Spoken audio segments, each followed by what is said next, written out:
and what it could mean and the implications of the same. This time, I think I will very briefly touch upon some of the key concepts. I think Dr. Mahajan is here again, but I'll continue unless he'd like to say Yeah, something. good morning. Good morning. I hope you can hear me now. Yes, we can.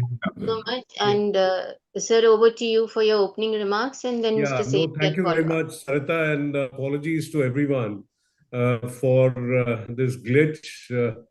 It appears to happen now and then.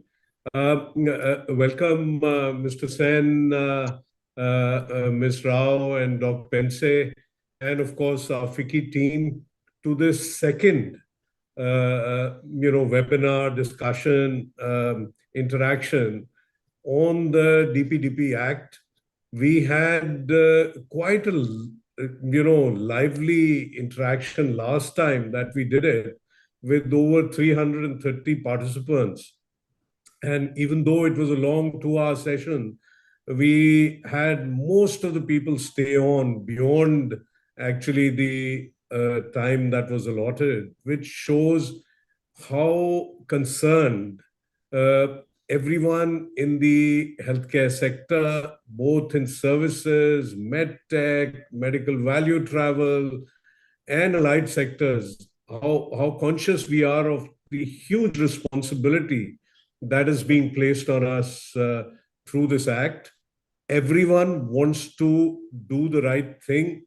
Everyone wants to follow each and every tenet, rule of the act.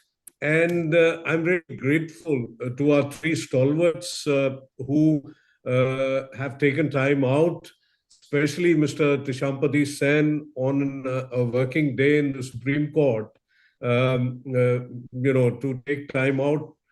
You and your team actually studied the whole act in depth and the rules and the implications that this entails, the data fiduciary, which we all are going to become, even the small clinic, the repository of data with the consent and other aspects which are going to be changing and which we will have to be very, very careful about. And of course, the fact that the patient is the one who is now in total control of his data and can even ask us to eliminate it. And what happens then? Because this is valuable data, even for the patient herself or himself going forward in life. So Dr. Pense and Ms. Rao actually brought out some very salient practical aspects, and Mr. Sen actually brought out how we can attempt to actually be ready to implement this act in our healthcare facilities. And we had a lot of response from those who had joined the previous webinar and those who could not. And this second webinar is actually a focused attempt at answering many of those questions which were partially answered or which needed more clarification going forward. And so here we are, over to the experts, over to you, Sarita, to invite Mr. Sen to take the whole conversation forward. And what I would also say, we already have over 150 people who've joined. And, we have also our friends from other organizations like Nat Health, like AHPI, like so many others, and from medical associations who have joined or will be joining shortly. And I would encourage you all who are joining to ask any question once the discussion is over. Thank you very much. Over to you, Sarita. Thank you, sir. And I would now request Mr. Sen to, take us through the implications of the Act. Sure. Right. So good morning again to everyone. And I'm going to share the screen one more time. I think there was an issue last time. Yes. So as Dr. Mahajan rightly put it, we've already dealt with some of the provisions of the Act, and today is a far more focused, we hope a far more focused discussion. But just to kind of remind us about the Act and some of the key features, I'm going to very quickly go over some of the concepts. As we remember, the DPDP Act 2023 and the rules of 2025, it's a watershed moment in India's data protection system, which places the individual right at the center of the system and gives the individual several controls, including controlling how the data will be used. His consent, first of all, is absolutely, or rather, I should say her consent, because that's the terminology used in the Act. Her consent is the most important. Only with the consent can any processing be done. The individual retains the right to update the data, correct the data, delete the data, require erasure, and also require a report as to how has the data been complied with and which data fiduciaries has that data been shared with. Most importantly, I think the Act puts the individual at the forefront when it says that the data fiduciary will have to have a grievance redressal mechanism, which will have to respond to a grievance raised by the data principal within a period of 90 days, which makes it a time-bound and accountable system. In this background, let's very quickly look at some of the concepts of the DPDP Act and the rules before we get into some of the more practical aspects of the Act. Data, we are now aware, is a very broad definition. It defines any aspect, any representation of information, which could be concepts, opinions, instructions, or anything of any nature, which could be processed for human beings. But what is important for us is that this act deals with personal data.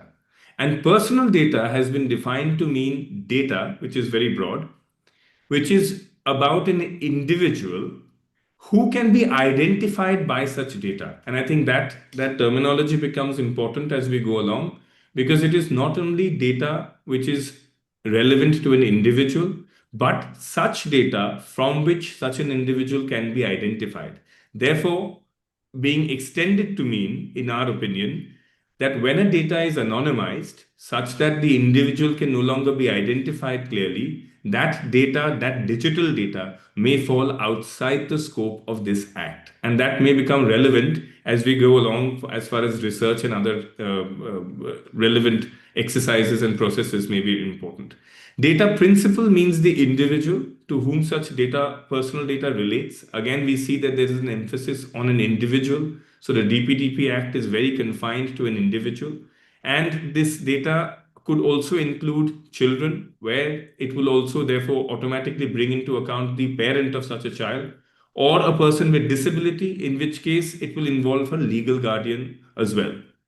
A data fiduciary is a person who, alone or in conjunction with other people, may determine the purpose and means of processing of personal data. Now, this language is slightly ambiguous and becomes important when we consider with the definition of the data processor, which means any person who processes the personal data on behalf of a data fiduciary. In layman's term, if I have to understand it, a data fiduciary would mean such an entity which is eventually calling the shots with respect to why such data is needed, how the data will be used, and what is the process that will be applied on the data for the purposes with which the data fiduciary is collecting the data. So it is that entity which is collecting the data for a specific purpose. A data processor may be the entity that the data fiduciary shall use for the collection of the data or for the processing of the data, but the data processor is acting on instructions of the data fiduciary. It is also important to see the definition of processing. It is a very, very wide definition again. It is very similar to the GDPR and some of the global definitions, but it means in relation to personal data, wholly or partly automated operation or set of operations performed on digital personal data, and includes operations such as collection, recording, organization, structuring, storage, adaptation, retrieval, use, alignment or combination, so on and so forth, and also ends with, and this is what is interesting for me, restriction, erasure, or destruction. Therefore, any treatment, the Act clearly means to bring within its fold any treatment of digital data that is being done will come under a definition of processing, including the deletion, erasure, or destruction. Therefore, all aspects of processing would need a consent from the data principal. Now we have a significant data fiduciary. There are such data fiduciaries which is identified by the central government and are nominated as significant data fiduciary. There is a certain test and a criteria for it, which will come down to. Specified purpose is again defined under the Act because the consent has to be taken for the specific purpose. It is no longer open for the consent forms to be ambiguous and vague. It is a very specific purpose that has to be noted as to why such data is being collected and how it will be useful for the purpose based on which a consent can be taken. We also have a concept of a consent manager, which has been brought in with the Act, which is a private entity which will be registered with the board, who will act as a single point of contact and enable easy consent and withdrawal of consent for the data principals. Keeping this in mind, I would like to show us the timeline. I don't want to spend too much time on this. I think we dealt with it the last time. All operational and essential aspects of the Act become effective 18 months from the notification. That is effective from 13th of May of 2027. That is the timeline that the legislature provides to every entity, including all healthcare undertakings, to comply and bring themselves to be in compliance with the Act, have the necessary mechanisms in place, the relevant officials in place, consent records in place, your notice requirements in place by 13th of May 2027. What is effective immediately is the board, the central board that is being appointed. That provision becomes active. We are waiting for the constitution of such a board. There are certain timelines which are prescribed in the rules and in the Act. Now, one important issue, and which all data fiduciaries and healthcare undertakings will have to keep in mind, is that upon any breach of data protection, which has happened under the data fiduciary, there is an obligation to immediately inform. The words used in the statute are without delay. So to immediately inform both the data principal as well as the board for any breach or any default in the protection of data. Now, which is very interesting because the GDPR requires, and why I'm bringing up GDPR is because we've received feedback that a number of organizations are already GDPR compliant. Therefore, one of the obvious questions are, if you are already GDPR compliant, are there any additional obligations for you to be in compliance with the DPDP? Happily, a number of requirements under the GDPR and the DPDP are in line. So if you're already GDPR compliant, a number of such requirements would be taken care of under the DPDP as well, and we'll come to that in a few minutes. But one very important difference between the GDPR and the DPDP is that the GDPR puts a condition to say that if there is a breach which you estimate will impact the rights of an individual or will have an impact on public order at large, you will have to inform such an individual or the relevant regulatory authority. There is no such threshold or no such qualification provided under the DPDP Act. So from the most minor to the major infringement and intimidation and breach of data protection, the requirement under the Rule 7.1 and 7.2 of the DPDP rules is that the data fiduciary shall inform without delay to the data principal as well as to the board the breach, and there are certain provisions, requirements under 7.1 and 7.2 as to what all needs to be informed to the data principal as well as to the board. Within 72 hours after that, or if there is another timeline prescribed by the board upon being intimated immediately, one will have to provide a detailed report to the board as to what is the breach that has occurred and the consequence thereof.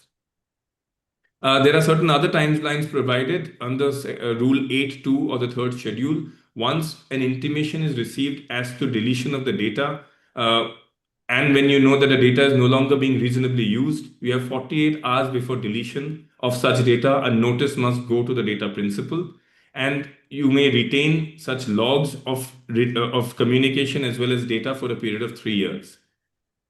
the data protection impact assessment will have to be carried out by the significant data fiduciaries.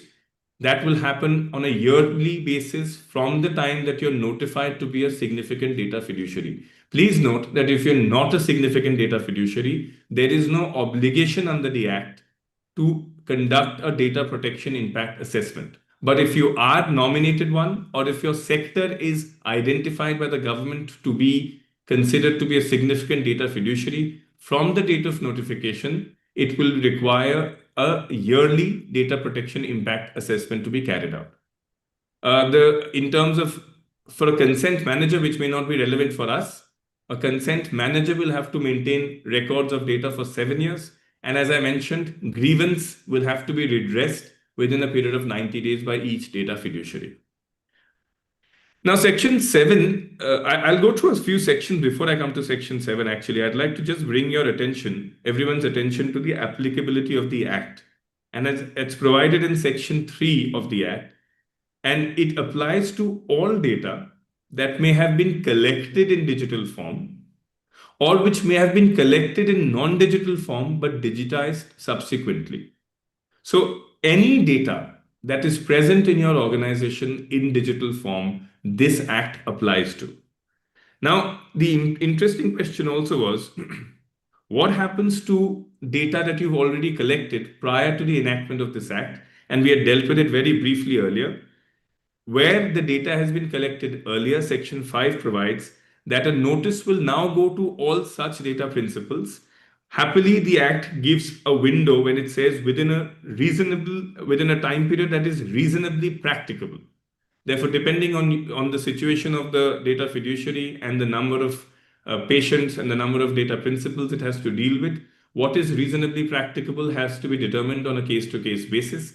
But for all such data that you today hold, for data collected earlier, a notice under Section 5 has to be provided to them, bringing to their attention the data that you continue to hold, the purpose for which it was collected, and the requirements such as the manner in which the data principal may exercise its rights under Section 6 and Section 13, and giving them the information as to the grievance officer within the organization and their rights with respect to the board. It is also important to note that this data is not the digital data that is collected for domestic or personal use, or data which is made public by the data principal on its own is not brought within the folds of this Act. What is, however, important is that this data is applicable when it is collected by an entity outside India, provided that the individual is based in India. So not only does this Act apply to all data that is processed and collected within India, it is also applicable for any data that is processed outside the territory of India, if such processing is in connection with any activity related to offering of goods or services to data principals within the territory of India. Another important requirement is that of notice. Now, I think that aspect has to be brought into, is missing from our presentation, but it's a very, very important obligation. As we know, we require a free and an unambiguous and a specific consent from the data principal for the processing of the data. But what is important is Section 5 requires that every request to a data principal for consent must necessarily be accompanied or preceded by a notice given to the data fiduciary. Therefore, it is not just the consent, which is what the data fiduciary will have to keep in mind, but the data fiduciary's obligation begins with having a clear notice in one of the 22 recognized languages under the Constitution, in a format which is easy and easy to comprehend for the data principal, for the patient, for the customer, whatever the case may be. It is also important that under Section 610, it may be the data fiduciary may be required to prove that such a notice was actually given, and the notice was clear, and that the notice was unambiguous. It is also provided for in Rule 3 that the notice will have certain requirements. It will be an itemized description of the personal data and the specific purpose with which the data is being collected.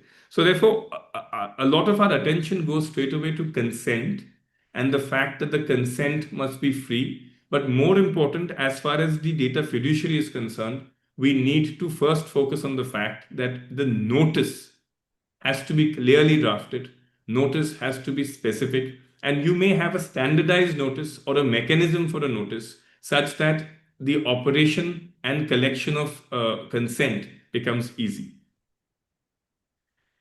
I would like to now bring you to some of the action items for healthcare providers and for data fiduciaries. It is important to identify all those touch points where that patient data is collected, right from the start of registration to the collection of data at the time of taking tests, to a collection of data in terms of keeping records of the patients with you, including the lab reports, including the test reports, including prescriptions. We have seen a number of healthcare entities keep scans of even prescriptions, scans of the statements given by doctors, tests prescribed.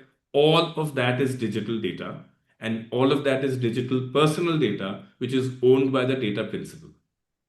Therefore, it is important to identify all the spots and all the time periods where the data is being collected. All of such data will need to have a specific consent, and more importantly, as I mentioned, it will need to be notified. Now, one important requirement under the Act is that your data processing has to be under a valid contract. The Act is extremely specific when it says that your data processing contract has to be provided for.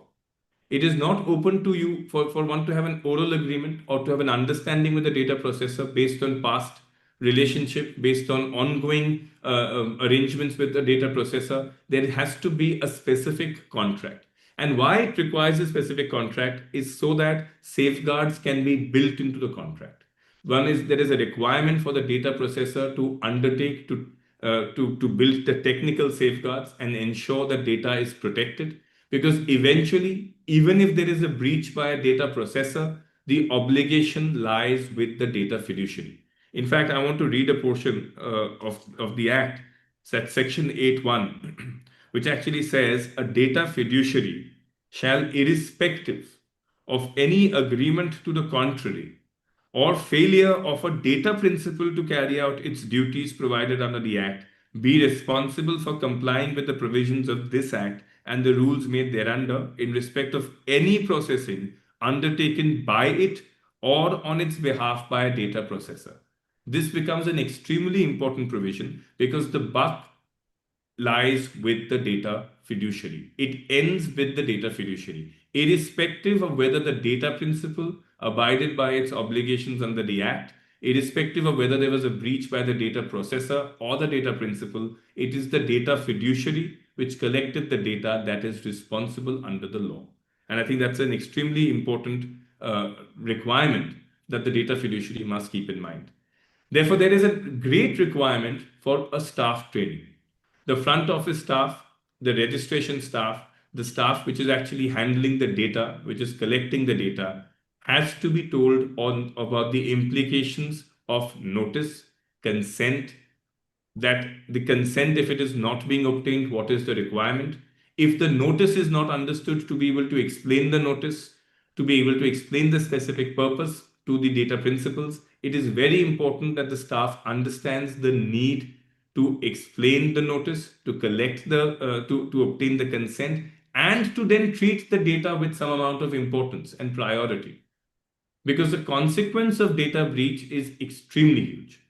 So the staff will need to be told as to how the data is to be collected and how it is to be treated, and also how to not deal with data which is not supposed to be dealt with. Therefore, has to be a level of authority that has to be brought in within the organization, such that the organization has a hierarchy within which the access will be allowed. The data cannot be left open to be accessed by every person, because even access, viewing, representation of the data is also processing in many ways. Therefore, once the data is being protected, there has to be logs maintained with respect to who can access the data, who is accessing the data, and all of that is required to be maintained and controlled by the data fiduciary. It is provided for in the rules. I'll come to that in a few minutes after this. There is also has to be a mechanism for the withdrawal of consent. Now, your consent forms and your notice requirements also provides that the data principal would be told about his or her rights in terms of section 6.4 and section 13. Section 6.4 specifically states that the data principal may withdraw his consent with respect to this data at any time, irrespective of a contract to the contrary. Therefore, one can no longer put in the form that such a consent is being given in an irretrievable and an unrevocable manner. The statute specifically says that any contract to the contrary will not be relevant as far as withdrawal of consent is concerned. It is a statutory right now for the data principal to be able to withdraw consent. Now, upon withdrawal of consent, the requirements to delete such data also has to be explained to and to be understood by the data fiduciary. In this regard, it is important to note that in the healthcare sector, such a withdrawal of consent becomes relevant for and assumes significance.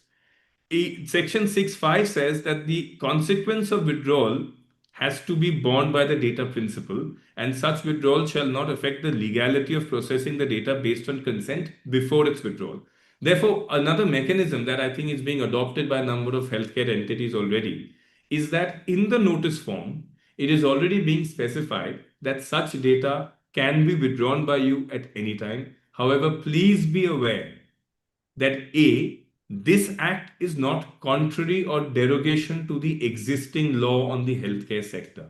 There is a specific section 38 which states that this law is in addition to and not in derogation of any other law in place.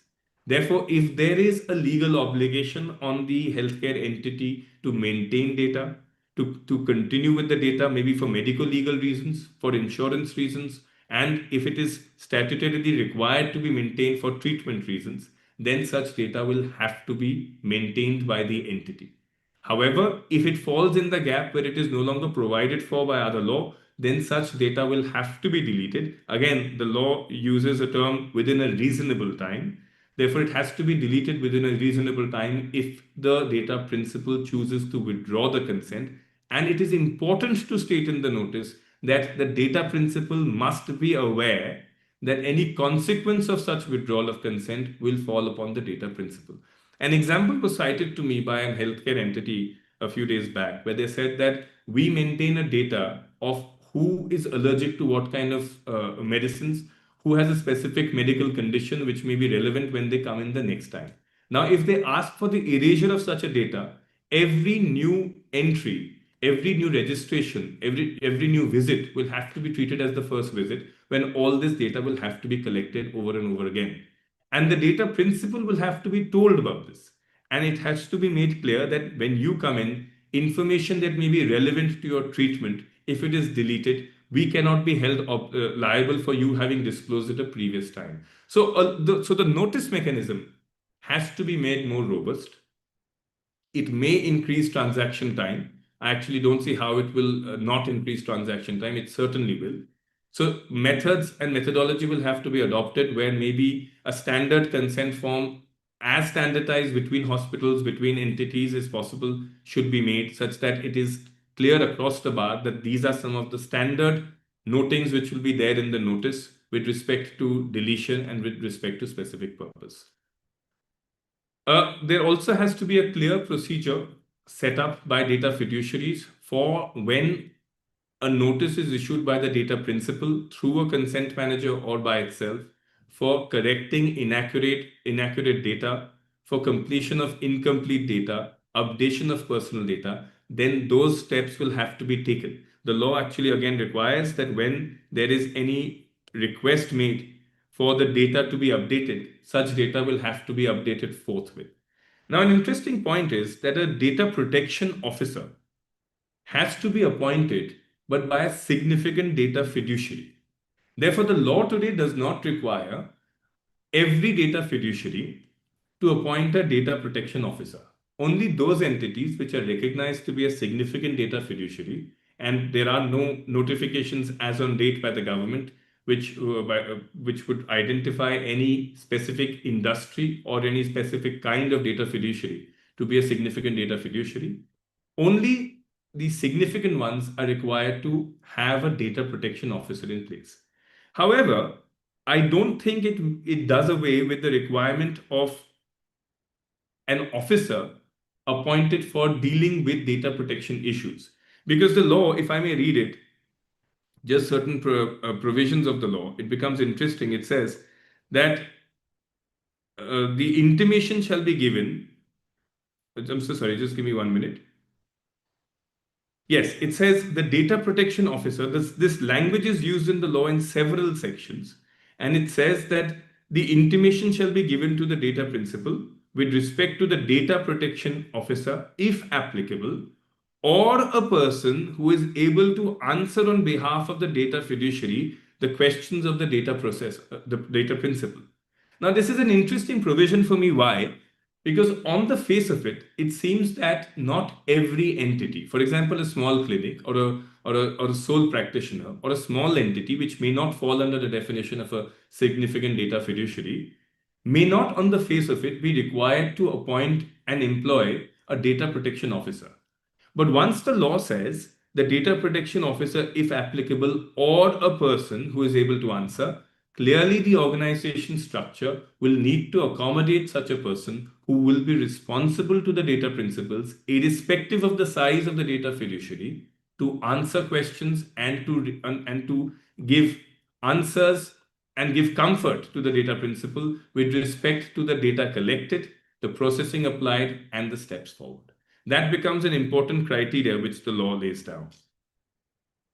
Now, as I mentioned already, the digitization trigger is provided for in Section 3A. It is for all health records which are with you in a digital form. We've also dealt with notice and consent. The notice under Section 5 is important, provides for the withdrawal mechanism as well, and it has to be multilingual. Now, responsibilities under Section 8, this becomes very important. I've already read Section 8.1. The data fiduciary is the one responsible. And why Section 8 becomes important is these are the action points that the data fiduciary must keep in mind and have to be in compliance of within within May 2027. And the first one requires that the data fiduciary is the one responsible. Therefore, please have your insurance contracts, your indemnity agreements, and everything in place, because the buck stops with the data fiduciary.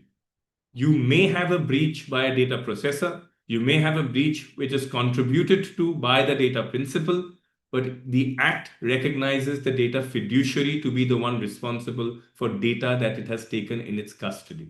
Therefore, please ensure you have an effective technical mechanism, effective safeguards, and indemnity and insurance in place to protect yourself in the event of a data breach. Section 8.2 also to me is important because it specifies that a data fiduciary will engage, appoint, or involve itself with a data processor, provided it is under a valid contract.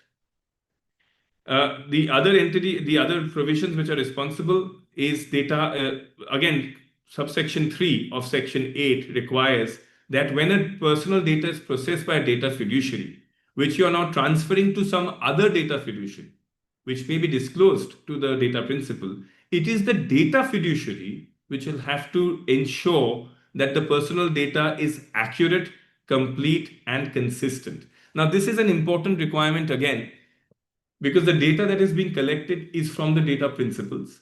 But I assume this is for test records, and this may be for lab reports and some similar data which is created by the data fiduciary, owned by the data principal. When such a data is being transferred to another data fiduciary for any purpose, the data fiduciary will have to ensure that such data is complete and accurate. This again is an important requirement.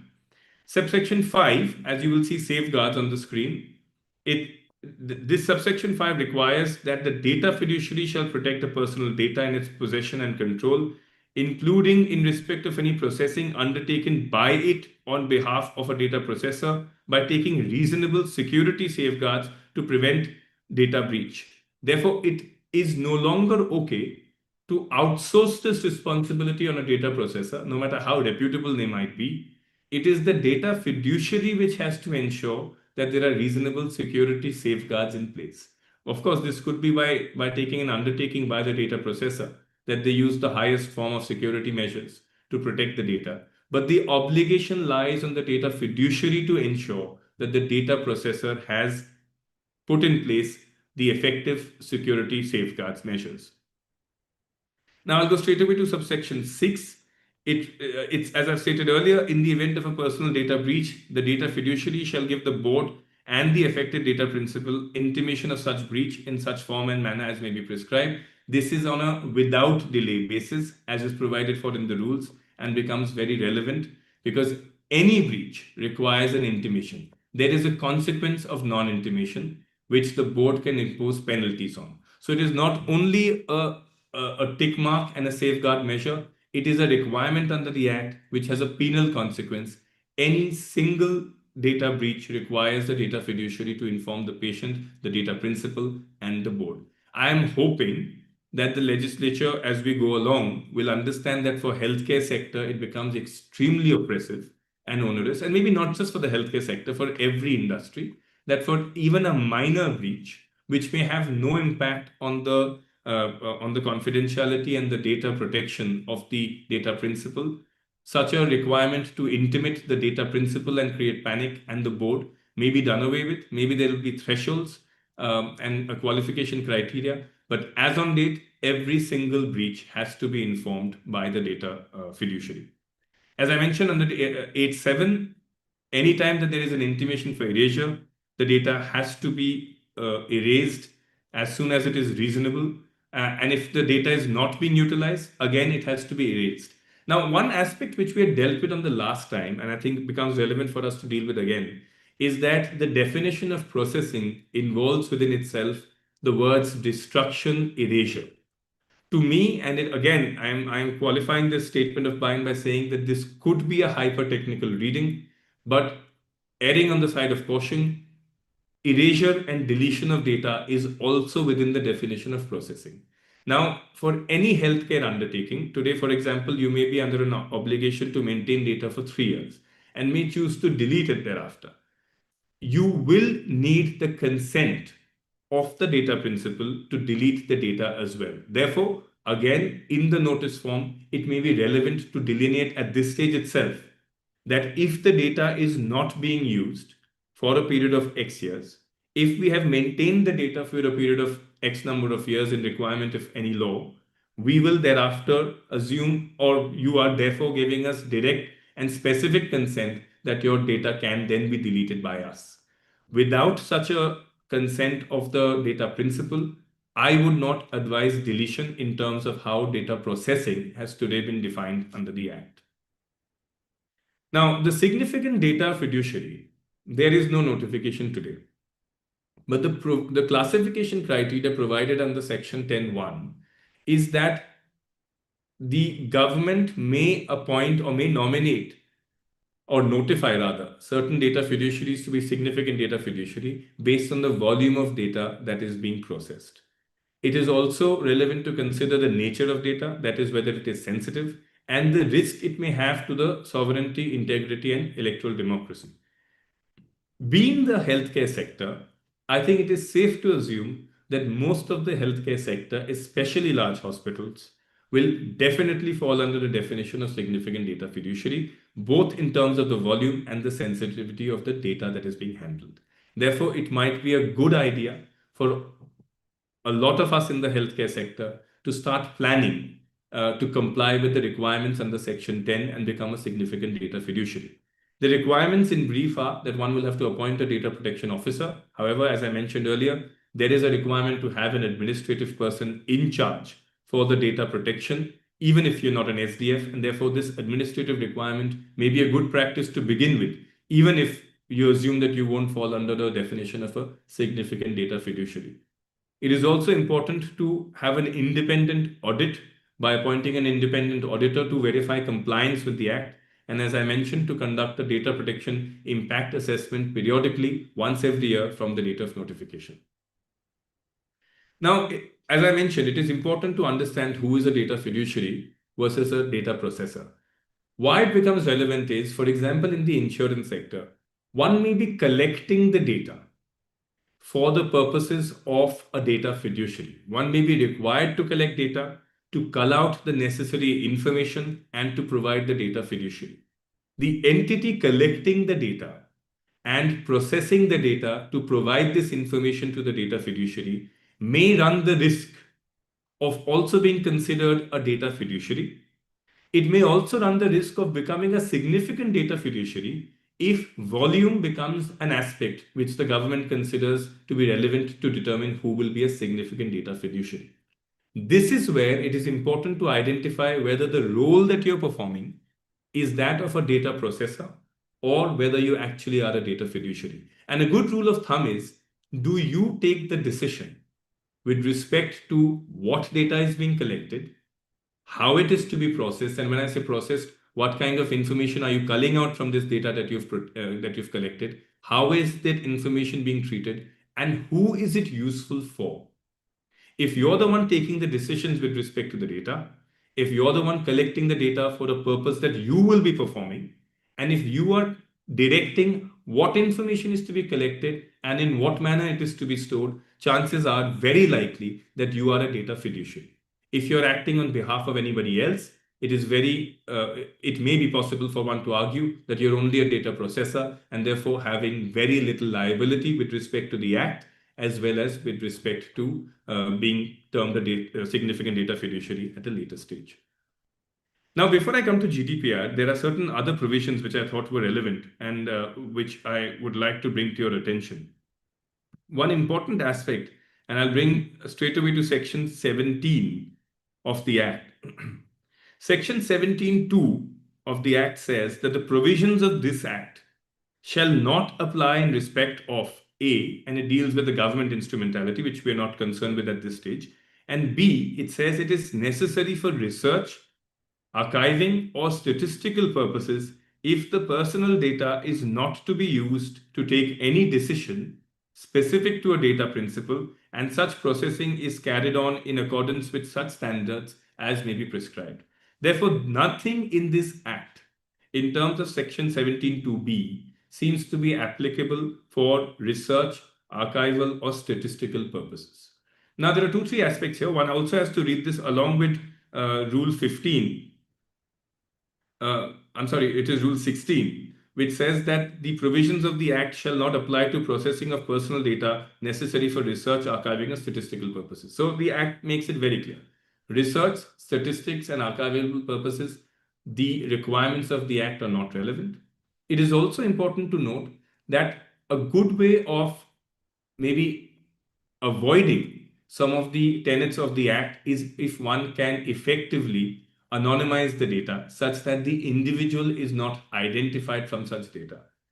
It is also important, and I've heard this from some of the healthcare undertakings already, that there is a tokenization that is being adopted with respect to patient data and anonymization, such that even if there is a breach of the data that is in control and custody of the data fiduciary, it may not be easily identifiable as to who such data is attributable to only upon tokenization with the right OTP, with the right softwares, with the collaboration of 2-3 different entities, 2-3 different records, would it be possible to understand what that data, who that data is applicable to.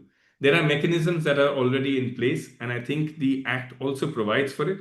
I want to bring your attention to that very quickly. Just bear with me for 1 minute.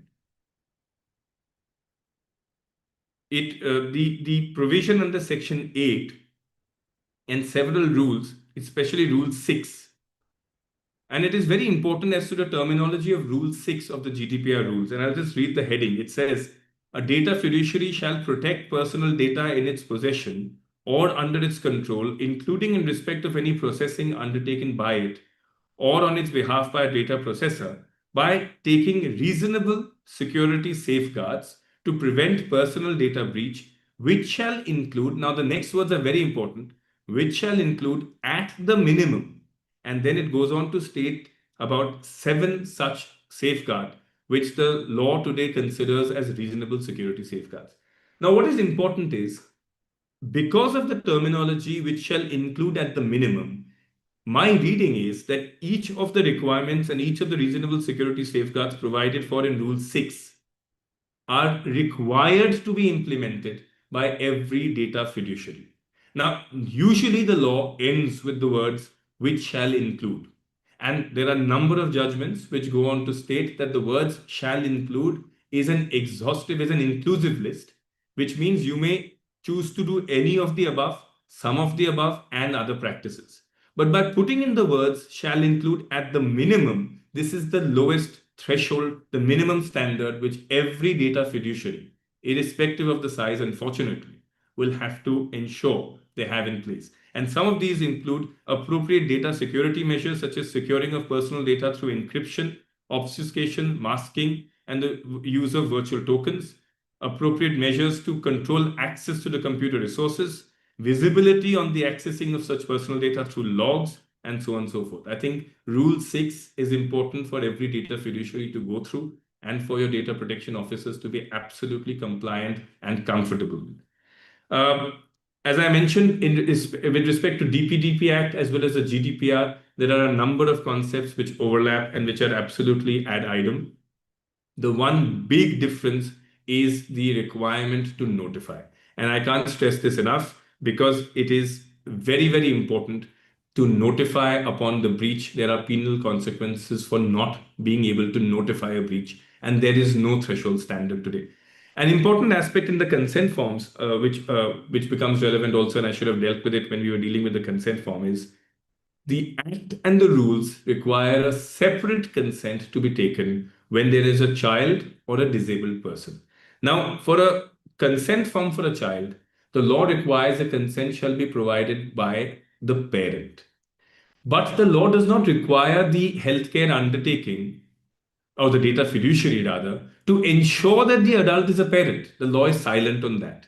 Therefore, the staff will have to ensure the only requirement under the Act that if the data is relevant to a child, the consent is being given by a person who is claiming to be the parent at least. And I'm being very careful when I'm using these words because it doesn't mean any adult can give a consent. The law requires the parent to give a consent. But what is important is the data fiduciary is under no obligation to ensure that the person claiming to be a parent is actually a parent. All that it needs to ensure is that it's an adult. Therefore, your notice forms for a child will have to specify, ask for information as to the adult, including Aadhaar and any other information which you may need to ensure that the person giving consent is an adult. It is a different standard when it comes to a disabled person, because there is a requirement under the law for the data fiduciary to ensure that the consent being given is by the lawful guardian. So therefore, in your notice form for a disabled person, one would not only require consent by an adult, by a person who is the lawful guardian, but also require a description of under what law or under what judgment or what order the person is acting as a lawful guardian. Again, the same is provided for in the rules, but this becomes very important as far as the consent forms and notice is concerned. I think that's about it, and I'll wait for Dr. Pense and Ms. Rao and the questions when more of these can be answered and addressed by me. Thank you very much, Mr. Sen, for trying to make things simple for us, going over the Act, the rules, what it may mean for us, and how we may have to change the practice of medicine going forward, the way we store data, the way we process data, the responsibility, which appears to be humongous, and also what happens when there's a breach for no fault of ours, when safeguards are in place, firewalls are in place, and yet it happens. And then the problem of what happens if a patient wants the data deleted, and then you have nothing to go by when the same patient, she comes back, for treatment to the same hospital or to a different hospital, because the government's also very keen to have a universal transportability of data.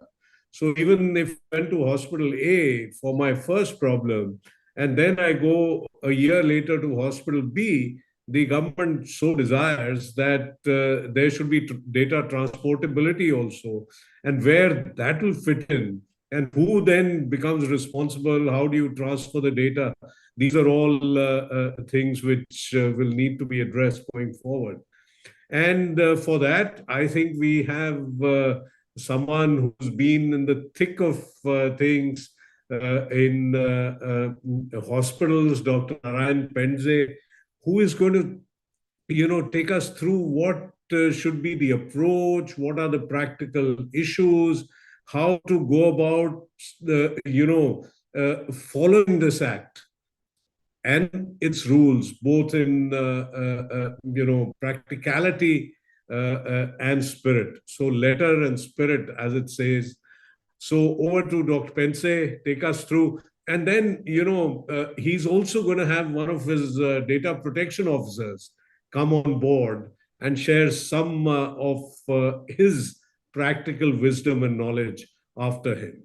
Thank you very much. Over to you, Dr. Pense.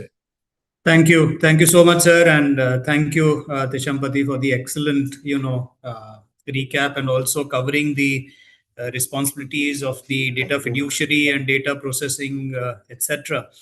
Like Dr. Mahajan mentioned, I think what I will try and do today is, give broadly what can be the approach and some specific actions that, hospitals and healthcare organizations, and these could be individuals, these could be family owned businesses, these could be nursing homes, or these could be, bigger hospitals. But in essence, the approach that one needs to take and some actions is what I would like to, cover. Please remember that, we are all learning about DPDP. This is still unfolding. So while we have some experience and expertise around this, but it is far from the level that is actually required, because this is still unfolding. A lot of areas are still being understood. What is the intent? What exactly is the implication, etc. But I think fundamentally, what we as healthcare providers need to do is that we need to start consciously looking at, our practices of collecting and managing data. The era of convenience-based data collection or habit-based data collection is now unfortunately over, and we need to sink in with the new reality. So I think some of the actions that, again, well, not actions, but the approach we need to take firstly is that we really need to look at and minimize the data that we collect. Now, when I say minimize data collection, doesn't mean that you don't collect relevant data. We are ultimately in the business of healthcare and in medical practice. So one needs to collect, data, sensitive data, medical data, etc. But many times, we end up collecting data which is not really relevant for that purpose, simply because we have been used to collecting data in a certain manner. So first is to try and see if there is some way that we can minimize the collection of data. Along with that, stay true to the purpose of why data is being collected. Secondly, we should also seriously look at minimizing access to the data. We already have, in hospitals, for example, policies for medical records and, limited access. Who can enter medical data? Who can access medical data? We have strict policies around retaining, data in physical copies, etc., in medical records department, etc. But unfortunately, when it comes to digital data, we really don't have, that much of experience. It can vary from hospital to hospital or entity to entity, but overall we need to look at minimizing the access to the data, and these can be done by multiple ways. Having access to data only mapped to the individual's role. For example, if you're a nurse or a technician or a doctor, or even within the doctor, you are the head of the department versus a junior doctor, resident doctor, how much data and what time do you access data should be controlled by, a role-based access control, or an RBAC as it is called, technically.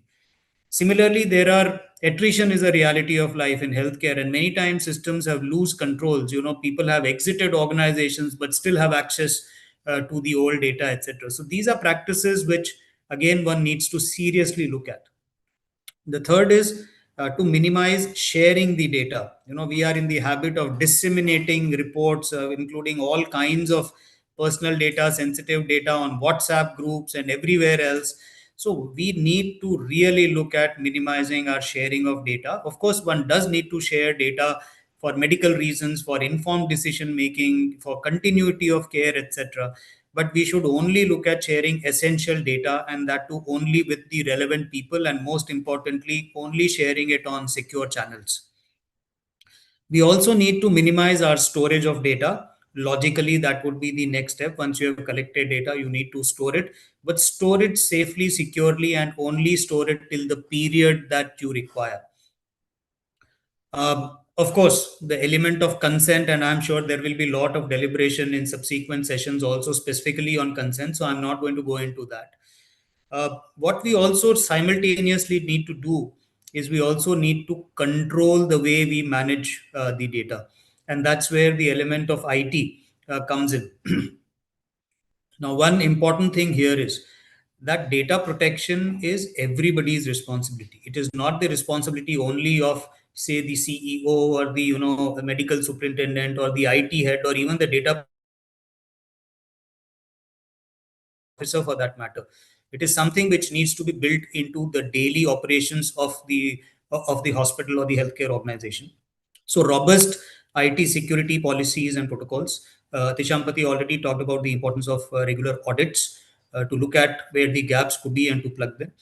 Having good IT, controls. Only partnering with third parties or data processors who have good credentials. And even in that, we need to have very clearly defined responsibilities, and even contractually, we should be including the clause in the contracts that we sign with data processors, so that the elements of DPDP can be covered and the liability can also be assigned accordingly. And when we talk about IT controls, it could be simple things. Sometimes we, let's say, blocking the pen drive access on, devices. Now, as doctors, we keep receiving this request many a times. The patient has gotten a CD from outside, or, the images are there on a pen drive, and I need to make an exception because the doctor needs to see it. Well, of course, that's a business requirement, and that's an important clinical requirement also.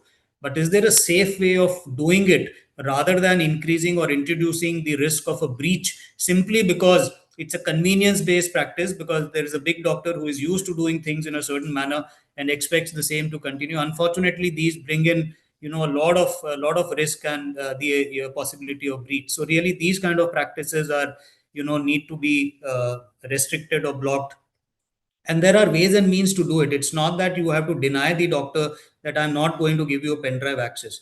You can give it on some other system which is isolated, which is used only for this purpose. So even if there is some risk, it's a very contained risk only to that device, rather than introduce it to the enterprise completely. Similarly, for antiviruses, firewalls, etc. I'm not going to get into the technicalities, but that role of IT security and access control is something which is very, very important.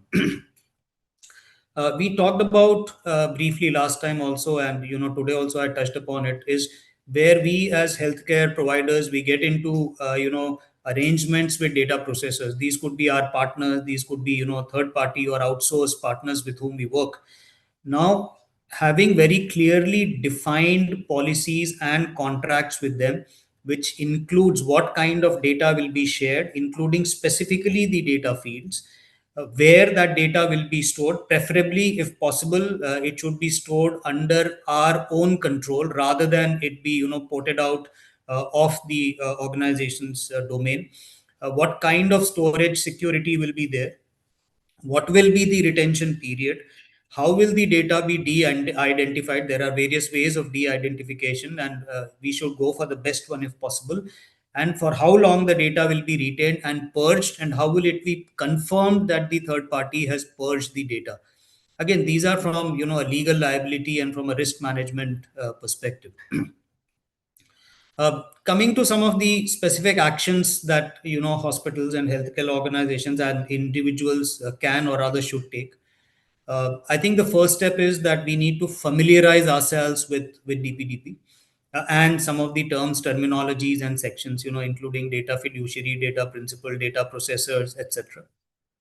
It's always good to form a team for data protection, because like I said, data protection is everybody's responsibility, not of that of an individual or a department.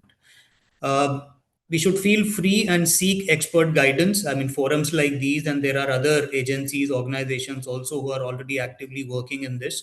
And this guidance or advice could come from formal as well as informal channels, as long as they stay true to the purpose of complying with the DPDP Act.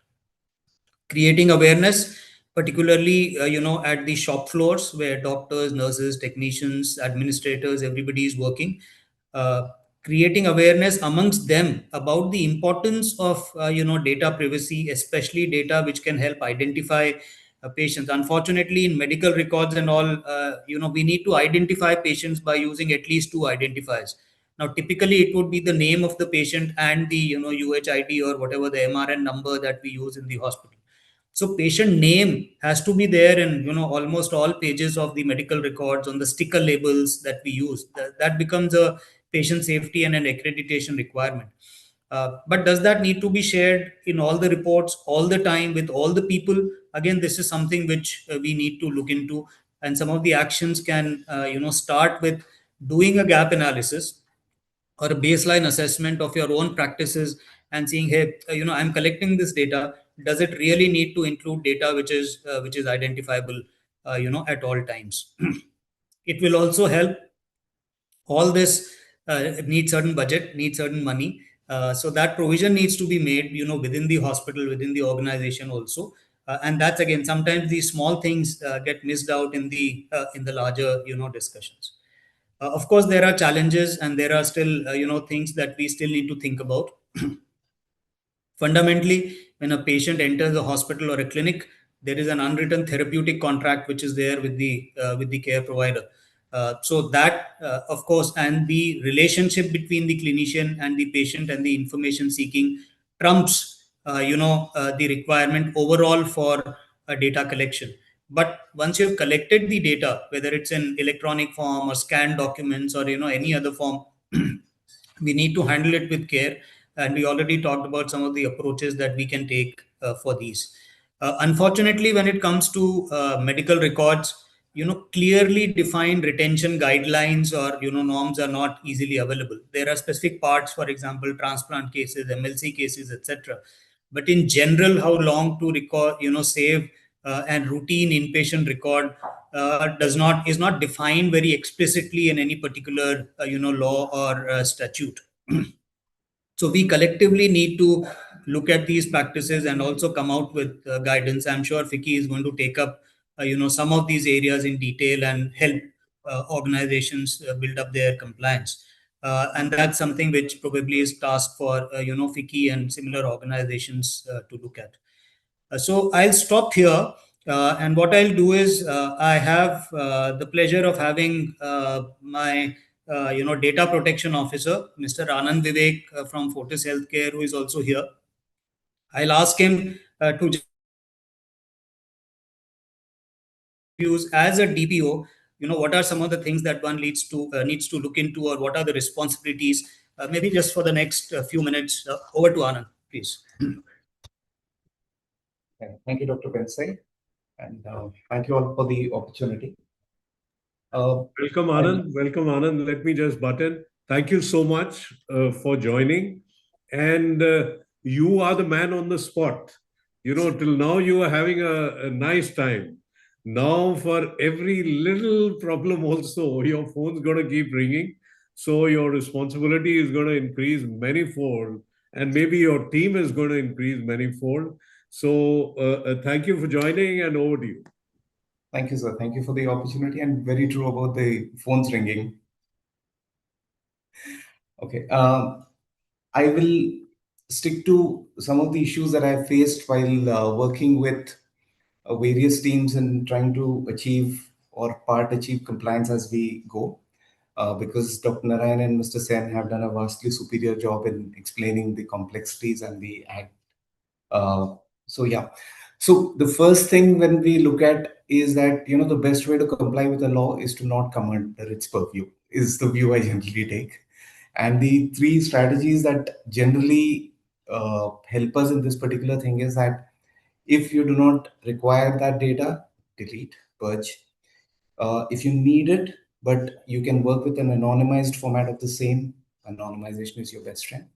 And the third tool that is available to all of us is the minimal amount of data. Like Dr. Narayan correctly mentioned, there is a tendency to collect a lot of data with the assumption that at some point it may be useful. However, the reality of our life is that more often than not, it doesn't happen to be that case, right? So that's the first thing that generally is our go-to whenever we're trying to look at any new system and any new business process. And right, so the nature of the beast can be divided into two types. One is the organized, well-structured data, which is sitting in your EMR and the likes of the HIS and your etc., where the way the data is managed, the way it is held, the access controls around it are fantastic, or at least on the core systems, people have well-defined processes around who has access for what time, at what point things get retained, after which point they get purged. The challenge tends to be around a lot of the data that is sitting in our emails, that is sitting in our desktops. To be very frank, I don't think we have all the answers. And like the earlier speakers did mention, I guess this is an evolving landscape. We will try different measures to address this, some successful and some not very successful. But yes, so coming to the organized side of things, I'll just give a very interesting story on which we had an opportunity to work with Dr. Narayan and some of the other teams as well. What we noticed is that the clinical team was working with the discharged patient's report in the context of some clinical indicators. Subsequently, the billing team needed the same report for submission of their insurance claims. So what happened was the report kept getting repurposed for different user groups, and it ended up having several columns. Now, over time, what we realized is that these different user groups require different levels of access, and that was some of the things that we built with time. So likewise, in the usage areas, when you're looking at your workflows, there will be various scenarios where there may be, for efficiency reasons, you would have repurposed certain things, which would require to be relooked at. On the unorganized side, there are these measures like DLP, and there are other privacy enhancing technologies like disk encryption and the likes, which will be adopted. But as I see, and I feel that, with better understanding of the nature of the beast, we will keep evolving and design better solutions to more efficiently handle these things. Um, the third key aspects is vendors and other partners that we have. Unlike a lot of other services, I think healthcare is a compound or a very complex service where there are these cloud and AI providers, which is hardcore technology. And then there are the likes of, medical equipment, which is again a lot of high-end technology, etc. And then the clinical care itself is a very complex kind of nature of service. So this requires that we integrate with different parties in the ecosystem to take care of one patient who's at the center of all of this. And all of us are at different levels of maturity with regard to data protection, one. And all of us have a very intermingling kind of a relationship where some of them are data fiduciaries as also along with us, like the likes of insurance, who will have their own KYC process for whom we will be processing patient identification documents. So they may or may not be at the same level of maturity as some of the other industries. Therefore, making it necessary for us to handle some personal data for on behalf of some other agency. So that's one very tricky thing, and I hope that over the next now 14, 16 months, we will be able to better achieve compliance on that aspect. Moving on, I feel that amongst all of this, I think the best tool that a data protection officer has in his arsenal is converting the whole company into a data protection officers, army of data protection officers, which is basically train people, sensitize them on what are the risks, what is the real requirement of the data that they're holding, so that, to that extent, the risk is mitigated. So, and to end this, I'll just give a very one of the experiences one of my friends had with in their company in the customer services department, and it's really unimaginable the nature, like how data protection related obligations come up in very weird scenarios. So they have a call center servicing agent where they had a Google Chrome browser, which helps you with saving personal data. I'm sure many of us would have saved our name and mobile number and the email address for easy filling of forms. So one of the gentlemen in the customer service desk ended up saving one of the numbers, which he kept keying in for every booking or every call. And it so happened that a lot of the communication for a lot of customers ended up going to one particular gentleman, because that was the number that was keyed in. And believe me, this is never going to be on anyone's ambit, simply because it's a very high end, very specific scenario in which something like this happened. So yeah, so on that note, I'll end this to kind of give you a sense of how complicated the whole thing is going to be for us. Thank you. Thank you. Thank you very much for making it even scarier Dr. Mahajan, than what we already felt. yeah, Yes, Mr. Sen. the Google Chrome example put the litigation lawyer in me really alive. But Mr. Anand, I'm going to shamelessly adopt that line that you said. I think that's fantastic. Converting the whole organization into an army of DPOs. I think that's a fantastic line. I'm going to shamelessly adopt it and parent it as if it's mine. So thank you very much. So things keep getting more complicated. I'm sure we'll find some reasonable solution at the end of it all. And now it's my pleasant duty to call Dr. Ansuya Mohan Rao, who's been waiting patiently. She comes from the medtech industry, from Philips, and we've heard her before. Just as the healthcare delivery services are going to get affected, similarly also the medtech industry. Mr. Rao, just take us through your thoughts. We've heard them before. Certain more distilled, thoughts about the DPDP Act, please. Over to you. Thank you. Thank you, Dr. Mahajan. And it is great to be part of this this panel discussion once again. And thanks to all my fellow panelists. There's a lot to learn and assimilate. So from a medtech or an R&D innovation standpoint, I wanted to start with one, bring in certain food for thought or challenges that need to be addressed. And I will also say that while these are challenges or aspects that need to be addressed, there are also tremendous opportunities. So that is part one. And part two, I also want to get into some of the best practices or areas that have been taken up while we are adhering to GDPR governance, which has already been in place. Yeah. So I will start with three aspects in terms of the challenges. First one is around the consent for broad use. Mr. Sain spoke about the emphasis on consent and the individual being at the forefront. And yes, he also spoke about the fact that consent needs to be specific, unambiguous, and also spoke about the consent manager for data principle. Now, I also wanted to bring in the fact that the purpose for the consent should be something that enables purpose-bound flexibility. So DPDP should also enable purpose-bound flexibility, which means that we should not be forcing hospitals to reconsent patients every time an AI model improves. So that is one. If we have a very narrow consent, then there will be challenges, or it will break our longitudinal data sets. It will also break the model retraining as well as post-market surveillance.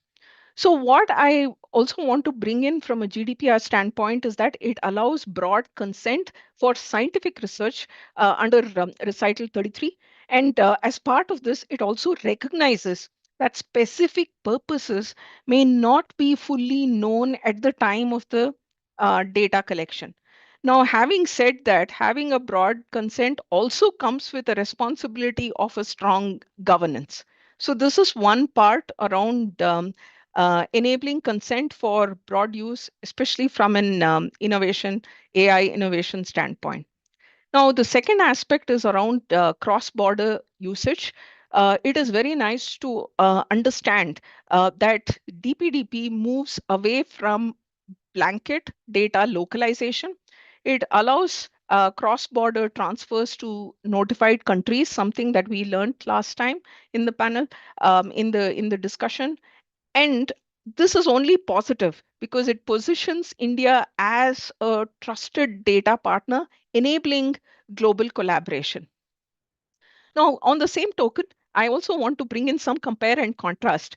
GDPR brings in the thought process that it is allowed only if protected, whereas DPDP brings in allowed unless prohibited. So this is where I see that DPDP is definitely more innovation friendly by default. But coming from the world of medtech, it would be good. It's also a requirement that we have clear transfer guidance to avoid any uncertainty. Yeah, so that's the second part on cross-border usage. Now, the third part, and again, something that came up earlier, Mr. Sen brought it up around data provisioning agreements or DPAs. I think these are a very, very important backbone for this entire implementation. So we need standardization across Indian hospitals, and we also need harmonization for global usability. So let me start with standardization across Indian hospitals. As of now, each hospital negotiates bespoke agreements, and we do not have consistency when it comes to clauses on the ownership, the secondary usage, the retention aspects, as well as the IP from the AI models. So that is an important aspect to be looked into. And when it comes to harmonization for global usability, I'm referring to the data that needs to be usable by global processing entities. So in that case, we need to have agreements that clearly define what are the de-identification standards, the permitted secondary use, the model training, as well as the validation rights. So this also brings in the aspect of having national reference DPAs that are very much aligned to the consenting needs, which are also DPDP compliant, and where there is a clarity in the role of the data fiduciary versus the processor. And this is something where Mr. Sen has thrown in a lot of very good light on that. But I'm bringing in the aspect of having national reference DPAs because India doesn't just need compliant data, it needs um, contractually portable data that can enable us to participate in global innovation ecosystems. So, Dr. Mahajan, you did bring in rightfully the part about transportability of data. Now, the other angle from an innovation standpoint is that we need contractually portable data so that it allows us to play in those global innovation ecosystems. So this is one part in terms of all of the challenges and the food for thought. Now, I also wanted to bring in some of the best practices that we could incorporate, given that from our company, we are also compliant to GDPR. Now, the first one is from an R&D standpoint, privacy by design is something that we now need to start embedding into our R&D. This means that the GDPR requirements or any of these requirements, DPDP, all of those need to be integrated right from the study design, the data collection, the AI training, as well as the post-market aspects. So compliance to these need to be treated as an engineering discipline. It is not just a legal checklist anymore. The second aspect is on the secondary use safeguards, which need to be extremely strong. Now, here we need to definitely have an ethics committee, IRB, oversight for research and AI development. That goes without saying. And we also need to be conscious in medtech that we are not repurposing beyond the stated medical or the scientific objectives. So that's the second part. And the third part is being very clear in terms of the roles of the controller and processor. We discussed that. It also means that they need to be incorporated very clearly as part of our DPAs. The next aspect is on pseudonymization as default. This is something that Dr. Pense also brought in. So AI development performed only on pseudonymized data sets.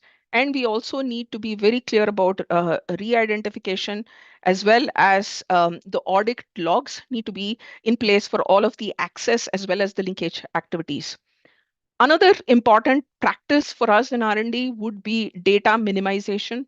Again, something that was alluded to with scientific intent, and the collection needs to be limited to clinically relevant variables.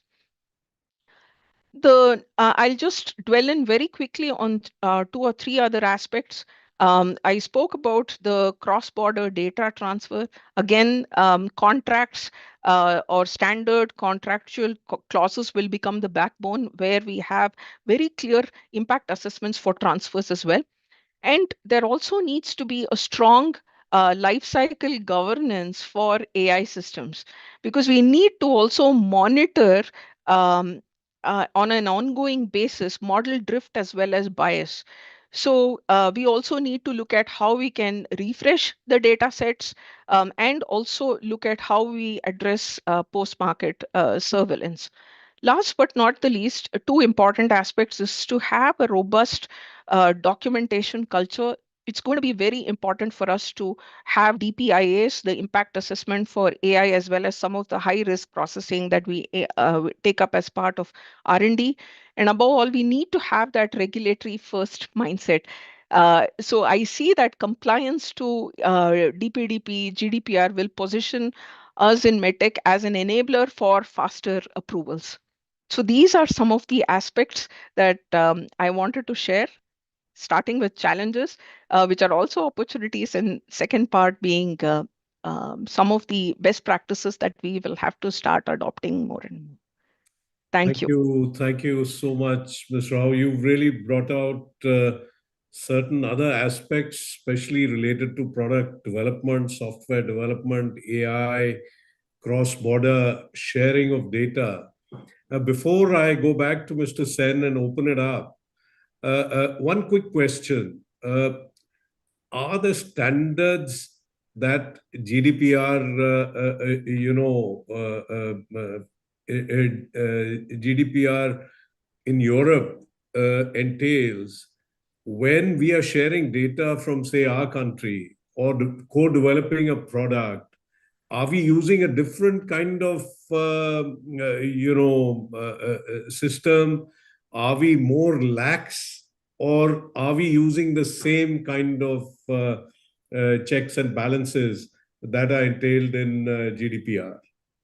For us, given that we operate as part of a global R&D organization, whatever GDPR requires, we follow that across the board. Across all locations, we have to adhere to that. So for us, pretty much it is uniformly applicable for us. Right. But yet you feel that with the DPDP Act, Yes. It will bring in more checks and balances. You will have to, be more careful, even though you're following the best practices that are followed in Europe. I think what is going to become more and more important is that we will start wanting to work with our Indian healthcare organizations more. In as much as it could prove to be challenges, it's also an opportunity for us, especially when it comes to AI-enabled solutions. There is a lot of promise in India. So I think DPDP also provides us an opportunity to work with hospitals more from an AI standpoint, and it is untapped potential that we need to leverage more. from India. That's That's the great. that's the point that That's really nice to know, but I'll reframe the question. Does the DPDP Act, in your estimate, whatever we've been able to understand, Mhm. does it make data protection and our responsibilities as fiduciaries or as processors of data more stringent as compared to what it exists in Europe currently? I don't think it will make it more stringent. I think it will keep it on par. Okay, That's my view. that's fine then. That's my fine. view. In fact, Dr. Mahajan, if I can also take a jab at that. Yes, please, Mr. Sen. Presently, I think the GDPR, and of course, I think Mr. Rao will have better idea because they're living. That's a lived experience for her and her organization. But my understanding of the GDPR is, if it is a non-whitelisted jurisdiction, one needs to do a transfer impact assessment. There is a certain contractual provision one needs to have. One needs to ensure that the standardized contract is there. So there are certain requirements and safeguards there. Presently, the DPDP doesn't provide for any mechanism, and there is a space, there's a placeholder which says that the government may come out with restrictions and may come up with safeguards based on which the transfer would happen. As on date, there is no restriction on transfer. So one can transfer data to any part of the world, to any fiduciary, provided you as the fiduciary continue to be liable to the data processor. So in that sense, it kind of leaves it to the market, but make sure that the data fiduciary understands that they are the ones who are responsible and liable. These safeguards would probably need to come in at some stage. Anything, Dr. Pense, Ms. Rao, you would want to ask Mr. Sen before, I go to the questions? We Just have a lot one. of questions. Yeah, maybe we can go to the questions. Some of it may already be covered, during that. And if there is some What if it residue, is we can covered, always maybe it'll, one thing that is that has been spoken about even last time, even now, but is really very important, and a lot of people are asking about, is pre-existing data. How far does it go back? Should I just delete, if I have 5 years of data, should I delete whatever is not necessary right now and just be done with it? Many questions in this regard. And to lose data just because we have to, safeguard it going forward in a certain manner would not be very nice. Data, after all, is said to be the new oil. So, what is your thought on this question, which I've received from many people? I think that's one of the most important questions as far as this act is concerned, because digitization of healthcare records and data has been happening for a long time. But the act, as we pointed out, there is a lacuna in the act because Section 5.2 says that where you have obtained data earlier, it will, sorry, has given a consent before the date of commencement of this act, the data fiduciary shall, as soon as it is reasonably practicable, so I'll hold on to this phrase for a minute, give to the data principal a notice informing so and so. Now, there is no look back period. It doesn't say that the data collected over the last 2 years, 1 year, 5 years. So it means any data that you have as on date. And that has to be the reading today, because the reading has to be conservative, because there are penal obligations to the same. So the reading would have to mean that any data that you have in digital form today will, going forward, as of May 2027, have the applicability of the Act on it. And if so, then this consent has to be obtained from all the data principals of which the data you continue to hold.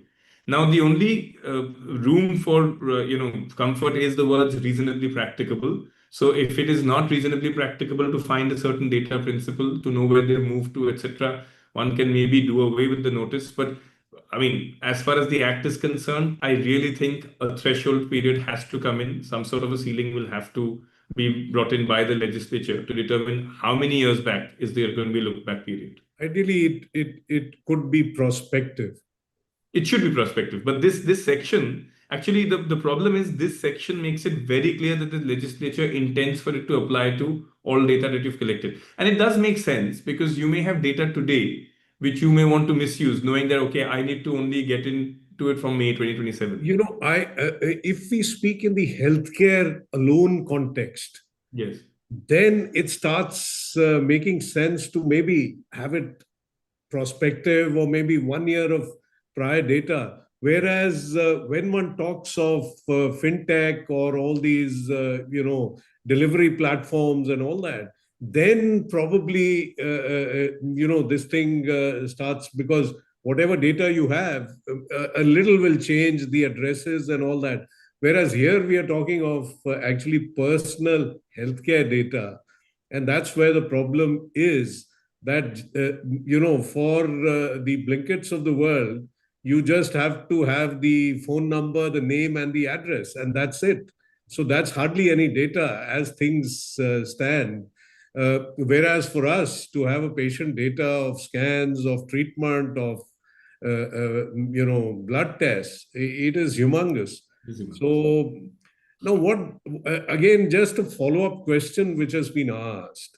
In our country, when we discharge a patient from hospital, we hand over the data to them in a CD or in a pen drive. We give them, the digital data in digital form. In many cases, that data is even emailed to them. Yes. Then what happens? Our responsibility still remains the same? I think if that's actually an excellent question, and I think Mr. Anand also dealt with the aspect of the emails, of the data that is sitting on the email. I think that is that's a gold mine, and that has to be considered by the DPOs as well as by the government and by the legislature, frankly, because there is too much data that is there on the emails. And you're absolutely right. Data that has been sent by the data fiduciary to a patient. Now, if I, as the patient, after receiving the data, misuse it or I disclose it, then I would imagine that that would fall under the section 3(2), which says that which data, which is, 3C rather, which says that where data has been disclosed by the individual, the act will not apply. So the data which, reaches the individual, either in the form of a CD or in the form of an email, and there is a breach or a disclosure at that stage, I would imagine the data fiduciary would not be responsible, specifically because 3C provides for it. But if the email has reached somewhere else, or if because of a mistake that has been made by the data fiduciary, or if the data is retained with the data fiduciary, that is where the obligations come in. I think the obligation is where the patient data is retained by the fiduciary, continues to have control and access to it. That is where the restrictions or the requirements of the act would come in. Okay. So just taking it forward, Dr. Mahajan, actually, because it's a great example, if a clinical establishment or a healthcare sector undertaking had to provide this data in the form of a CD and specifically require that I will thereafter no longer maintain any of your data, if it was allowed in terms of the applicable other laws, then I would imagine that the obligation with respect to the data would end from the time that it's been provided to the data principal. The data principal is in custody of that information and I no longer have it. I can probably not be kept responsible for it, of course, subject to other prevailing laws. Okay. Thank you for that clarification. I think Dr. Now, Pillai has his hand another. up. Yeah. Sorry, just on the point about the email ones. Yes, So while yes, it's a please. standard practice to share reports, etc., on WhatsApp and emails, and which is frankly, I mean, it's a business requirement and an established practice over many years. So to minimize risk, let's say if I share a report on an email which is password protected, like we have bank statements, etc., coming in, or if the link is active for a certain number of hours or say number of days, I mean those would at least minimize the risk to a certain extent, won't it, Mr. Sen? Yeah, certainly. I mean, that certainly would minimize the risk. I'm again a little worried about the definition of deletion. I know Mr. Anand also said that we delete and purge the data. As a lawyer and a litigating lawyer, we are trained to be paranoid. So the words deletion and erasure to me still are relevant. And I would imagine once we have consent for deletion, I guess yes, this would be really the best way forward. Now, one other question that I see is, what about data of foreign patients who come as part of medical value travel? Would the laws apply equally to them? So again, it's a fantastic question because the section 3 says it shall apply to processing of digital personal data within the territory of India, where the personal data is collected in digital form or it is collected in non-digital form. So my understanding is the minute the data comes into India for any treatment, which will be considered processing, and as of right now, processing includes within it even storage. I would imagine that this act applies. The only exception it makes is to data which is traveling outside the country, but even there it says where it is applicable for an individual within the country, it will be applicable therein as well. So even foreign entities will have to comply with DPDP as long as the individual is in India. But as far as your question is concerned, Dr. Mahajan, I would imagine in any data coming into India, if it's processed within India, this is applicable on it. Sorry, one question on that specific point, Mr. Sen. If I am giving a telemedicine or teleradiology service to another country, let's say many of the healthcare organizations have, set up centers in, say, African countries, etc., and they do teleconsults. Now in that case, the patient is physically not here, but the data is, being analyzed, processed, collected, by me sitting here. Would it still apply? I would imagine so, Dr. Pense. Again, taking a conservative view, the minute there is a data that is being processed within India, and as I said, processing is a very, very wide definition. If it falls within the definition of processing, and the data is being hosted in India, processed in India, I would imagine it would apply. Thanks.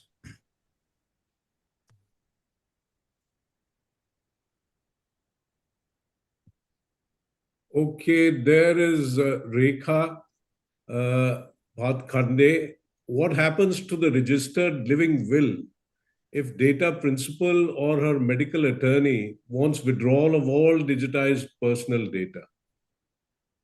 Well, that's a fantastic question because it is extremely nuanced.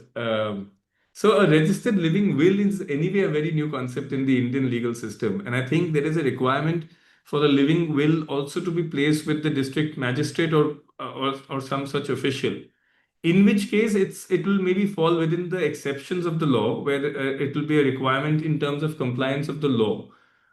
In any case, if there is a deletion of data, I don't know if there is an interface really, because living will would come in only when the person is at a situation where he does not want life support. And I mean, I imagine that's more in the field of doctors. But that information has to obviously be made available to the healthcare providers for them to know that this is the requirement or the will of the patient.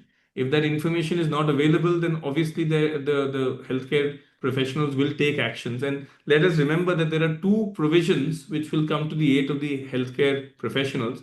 One, when they say is in the aid of saving someone's life or a critical care, that is where there is a protection, and the Data Protection Act may not be applicable for that instance. And secondly, it also says that the individual bears the consequence for any withdrawal of consent. So if that consent for that information of living will is not made available, they bear the responsibility, which is that the healthcare professional will go on to provide life support or so on and so forth. Of course, it's extremely hypothetical, but it'll be interesting if that ever plays out. We have Hinal Khona, who asks, when an organization collects only a name and email ID for limited purposes such as sending newsletters or updates, how should consent and data subject rights be managed under this act? So I think that is a fairly standard protocol where most of these apps, they provide that notice saying this is the information that we'll need. For example, here in this case, name, email address, and the purpose for which is that we will want to provide you newsletters or we'll like to provide you this which will keep you updated. So your specific purpose is provided as well as the information that is needed is provided. And as is the requirement of the law, one also states who's the official one needs to get in touch with if one needs to erase this data or have this data erased, and the ability to reach the board. And I think that would be the consent form and the notice that would be required. Thank you. Mahajan, I think Dr. Ms. Rao had her hand up. Yeah. Yes, please, ma'am. Yeah, there was also a question later. So I wanted to understand about what is evolving with regard to the DPAs. Mr. Sen, is there some work that is happening in terms of standardization across hospitals? Is there something that's emerging from a DPDP Act standpoint? So nothing that has come to my attention. This may be more of a maybe Dr. Pense might have something to say, but I really don't know if there is a standardized DPA form that kind of coming up between hospitals. But it should be. I mean, that my assessment is it should be. But maybe Dr. Okay. Pense and Dr. Mahajan may have something to say. And this leads me to the next question from Dr. Saurav Mehti, who says, do we have a standard template from relevant government sector for the healthcare organizations to handhold effectively regarding these requirements? The government sector would be equally required to follow the DPDP Act. So maybe it should come from there. Oh. So yes, I mean the government, everyone is really brought into the fold of the act, but there is an exception provided to the government. I must bring that to your attention. It says in the 17.2, it says the provisions of the act don't apply to such instrumentality of the state as the central government may notify in the interest of sovereignty and so on and so forth. So I don't know if they'll fall within that, but otherwise, yes, every government undertaking, every government hospital, every ministry, everyone is really brought within the fold, and there should be a standardization. Any standard form would be welcome, but it has to be also reasonably practicable. So, as on date, the answer is no, there is no standard form provided or standard requirements provided. It's really, as Dr. Pense had said earlier, it's an evolving concept, and we are really at the initial days. But hopefully, these things will come up as the industry, I think, starts speaking about it more. Yeah, I think just to chime in on that, sir, firstly, that I think organizations like FICCI and some of the others, like you mentioned earlier in your opening statement, would need to probably work together and help come out with something that can be used as a standard across the entire spectrum. Having said that, it's not going to be easy because even within hospitals, I mean, there are teaching hospitals, there are non-teaching hospitals, there are hospitals which do clinical trials and research, there are hospitals which do not do. So the purpose of data collection, etc., is also going to determine if it's going to be possible to standardize a form or a template, beyond a certain point. Of course, you can have minimum things, built in, that at least this much should be covered as part of documentation and consent, etc. But I doubt if we will be able to have one single form or a template which works seamlessly across the entire spectrum for healthcare providers. But of course, this is evolving, and we are all discussing about it at an industry level. So I'm sure all inputs around this would be very welcome as we go about this task. Well, I think one task for the FICCI Health Services Committee should be to try to bring out this standard template or form, maybe one or two, whatever may be necessary, so as to act as a guide for, and maybe we can request Mr. Sen at that point of time to also vet it legally to see that we are not overstepping or understepping what is necessary. I think, Sarita, this is something for the Health Services Committee to ponder on and work on.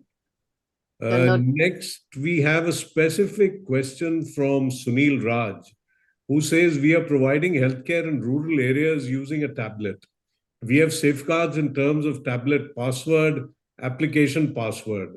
Often, because of internet connectivity, the data is stored only locally on tablet till a time when it can be uploaded on cloud. What happens if the tablet gets lost and there is a risk of someone accessing the data? What do you suggest we do for this?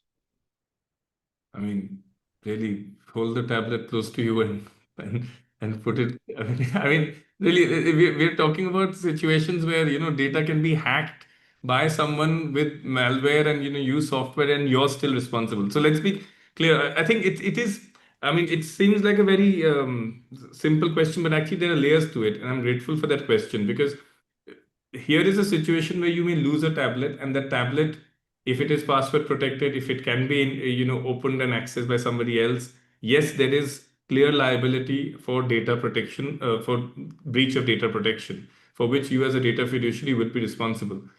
So, and we are talking about a situation where data that is kept on some sort of a cloud or even an internal IT system of a hospital or an undertaking is hacked by a certain other entity, the data fiduciary is still responsible, even though there has been direct malicious action that has been taken by someone else. So losing a tablet or the tablet getting stolen, the responsibility still is with the data fiduciary as far as this act is concerned, because it places the obligation entirely on the data fiduciary to keep the data safe and to keep it not to be accessed by anybody else. I can only say encrypt it, and as we have on the Apple system, at least you go to another device and delete data in some other device, or at least remove it from that cloud. Those are the mechanisms which I would suggest if you're really doing that service and you're keeping data on the cloud. Yeah. Thank you. I think Dr. Prince has his hands up. Yeah, just Yes. on that point, sir, I think one is like Tishampati mentioned that, you can encrypt the data and keep it. And, even itself, the tablet to have some kind of a password, enabled access. And also the data is stored in a folder, which again has a password control. So the idea is to look at building layers, for anybody, to prevent anybody from trying to, of course, there are people who will be able to bypass and maybe still kind of retrieve some data, but at least whatever one can do reasonably, one should look at doing that. And if the device has capability to store encrypted data, I think that really would be great. But if there is a data breach, then of course the actions like informing the data principal and the other regulatory bodies would then kick in at that point in time. But again, these are scenarios which, as we encounter, we'll all learn from those over a period of time. Dr. Kuldeep Kumar asks, how could the purpose limitation requirements under DPDP rules 2025 influence or limit data reuse and innovation within the health tech ecosystem, especially for secondary research and AI ML model development? And then there's an anonymous question which is kind of related. We are medical device industry doing many research projects, R&D for research. So this means DPDP Act not applicable? So these kind of questions put me on guard. I don't want to say, that yes, no, it is not applicable. I only want to, invite someone's attention. And I'll go to the previous question in just a minute. But to answer this one, which wants rather a yes or no answer, I think the provision under the Act presently states that it doesn't apply for research and archival purposes. I should also bring to your attention that in terms of the rules, it does state that applicable standards. I'll just read out the rule for you. I think it might be relevant since we're on this question. Just give me 1 minute. Rule 16 says, the provisions of this act shall not apply to the processing of personal data necessary for research, archiving, or statistical purposes if it is carried on in accordance with the standards specified in the second schedule. Now, to be fair, second schedule standards don't seem to be applicable in the healthcare sector, or don't really seem to be applicable as far as research is concerned, and there seems to be a mismatch therein. But I do expect there some standards will come up, and I don't think it's okay to use research as a carte blanche to try and get away from the act. It really has to meet the test of research and statistical and archival purposes. If there are commercial interests involved, or if one can link it to a purpose which is linked to something commercial, one might be able to argue that this is not purely research and therefore you should have adopted more stringent measures. So really depending on what is the kind of activity that is being carried on and whether it falls squarely within the bracket of research, one may choose to take the position that this act may not apply. So I can't give you a yes or no answer, more because I'm worried that it may not have a yes or no answer. But on the previous question, I don't think this DPDP Act reduces the innovation and so on and so forth about research, because A, the specific purpose only requires you to specify to the data principal why the data is being taken. If you would like to take the data for research purposes, my suggestion would be to also specifically put in your consent form and your notice that such data is being used A, principally for this purpose, And B, we will also use this data for the purposes of research of X, Y, and Z, at which time we may anonymize the data such that it may not be relevant to you. And if you're not anonymizing, state that as well, because that is a specific notification given to the data principal for which he will then consent or not consent. Sarita, how much time do we have? Because there are a lot of questions. Yes, sir, we can take another 10 to 15 minutes. Okay, Although okay, that's good. So we have Mr. Surinder Kher who asked, the patient data that is existing in the EMR or is collected in routine care, for the purpose of using and analyzing this data, do we need consent by the DP? I think that's pretty obvious. Yes.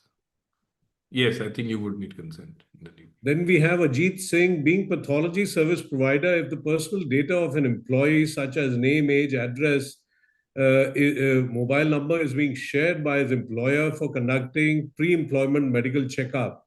Now, two types of data are there: data shared by employer, B data generated by us, that is the pathology lab, his diagnostic report. Who should be the data fiduciary here, and who shall be data processor here in case such report will be shared with employer only?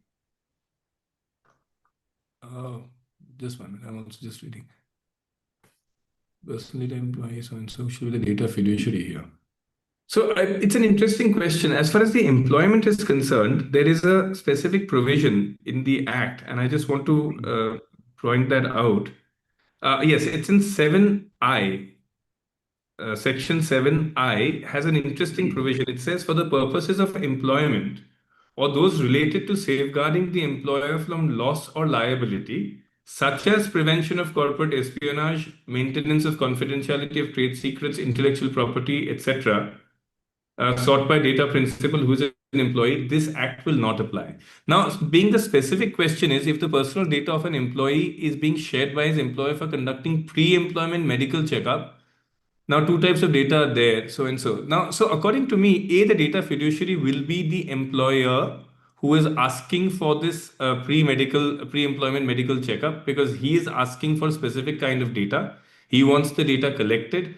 And he will be the person in charge who will then use that data for his purposes. I would imagine that the fiduciary here will be the employer who will be asking for the data, and the processor will be the one who is actually collecting the data on his behalf. Having said that, whether this falls within the DPDP Act is an important question, because as I mentioned under 7I, it is saying that for the purposes of employment and for safeguarding the employer. So if one can bring it back down to the criteria saying that this test and this data is required for the employer to determine whether he can employ such a person and whether it will increase his liability, maybe one can make out a case to say that one is falling under 7I. However, the illustrative examples thereafter under 7I have nothing to do with this kind of a scenario. So therefore, I think only time will tell whether this kind of a data that is being collected will fall under the exception provided under the law. My gut feel would be this is not what the law is exempting. Although it may still go towards employment and employer liability, I think it has to do more with the corporate protection of the company as a whole and protection of the business. That is what the law is contemplating. Dr. Pense has his hand up, Dr. Majur. Yeah, I think in this, my view or suggestion is that, because in order to be able to generate and give the report to the patient, that data, the identifier is essential to be able to do that. Now, in such case, because the purpose is being defined by the diagnostic lab, in this case, in this question, that lab would become the data fiduciary in this case, would be my view. But, I think these are examples which, as we go along, we will come across more and more and will have more clarity around this. I think the question here would be, who is the principal? Because it's been asked for by the company, which is the employer, whereas the person is being sent. I mean, who is the principal here? Are there two principals? So the person would have signed something on for the company that I'm willing to undergo a pre-employment check or regular, health check, Yeah, yeah, etc., yeah. which then would be covered. Something will come in the consent probably, and So, that may Dr. also Mahajan, you had, apply. That may also apply to a health insurance company, which is actually giving the consent for go ahead, do a cashless treatment, send the data to me. It would apply similarly to them as well. absolutely. In fact, Dr. Mahajan, I think you said a very interesting phrase. You said will both be principals. And I think that is an interesting point because data fiduciary definition today means any person who alone or in conjunction with other persons determines the purpose and means of processing of personal data. So you're right, there could be a situation where both of them are data fiduciaries because together they've determined what information is being collected and how it is relevant. Okay. Now we have Mr. Sunil Khurana, who's the chairman of BPL Medical, who says, excellent updates. My question to Mr. Sen, once issue on data compliance is raised by data fiduciary to onboard patients' data, so once issue on data compliance is raised by data fiduciary to onboard patients' data, what is liability, responsibility of board members? So the chairman is asking, what is my responsibility? I don't blame him. Board members, investors who are not experts in this space and have a right required team in the organization and are part of the organization. Yeah. So interesting question, and certainly interesting because today, if there is a violation of data, there is an obligation on the company, on the actually I shouldn't say company, on the data fiduciary to pay the liability. And for example, the schedules provide 150 crores, 250 crores, so and so, which we had explained in our previous presentation. It can go up to 250 crore rupees. Now, this obligation falls on the data fiduciary. If the data fiduciary is a company, the company having a separate legal entity, separate legal personality will have to pay. I don't see a personal obligation or a liability coming onto the director. However, there is right now, and this doesn't seem to have penal consequences to the extent of criminal liability.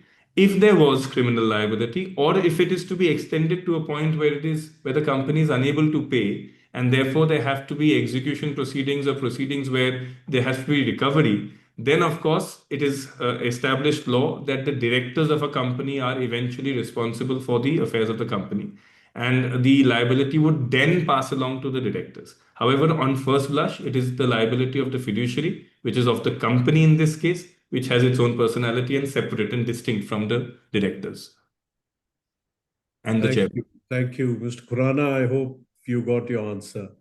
We have Mr. Sanjeev All, who asked definition of personal as per the Act says any information related to all entities listed in MCA, which is not publicly available for free, is personal data. Is it correct as per my understanding? No, I wouldn't say so because I'll just read out. Data is wide, as I said.